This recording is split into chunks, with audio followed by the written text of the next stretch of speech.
Primetili smo nedostatak kvalitetne podrške za razvoj karijere za mlade u okviru redovnog obrazovanja, pogotovo neke teme koje su svima potrebne, poput izrade CV-a, pripreme za intervju, preduzetništvo i tako dalje, balans između privatnih i školskih obaveza.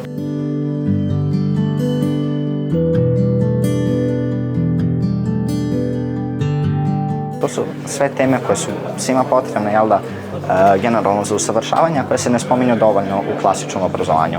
Upravo zbog toga smo odlučili da organizujemo ovakav događaj i da sve ove teme približimo mladima na jednom mestu u jedno vreme. Zato smo ovde danas na Učiteljskom fakultetu. Dolazi 150 srednjoškolaca i studenta iz čitave Srbije, Subotica, Senta, Kikinda, Sompor, Beograd, Pančevo, Novi Sad, Čačak. Od predavača imamo odličnu preduzetnicu i lingvistu Senelu Šabović, koja je osnovala Marigold školu jezika. Ona će nam predavati o preduzetništvu, zatim dolaze govornici iz Coca-Cola Hellenic grupe. Oni organizuju radionicu na temu izrade CV-a i pripreme za intervju. Zatim imamo profesorku Sanju Babić, koja će održati predavanje na temu organizacija sopstvenog vremena.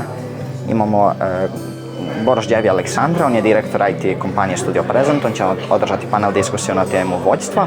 I za kraj Fondacija Petlja iz Beograda drži temu na predavanje veštačke inteligencije.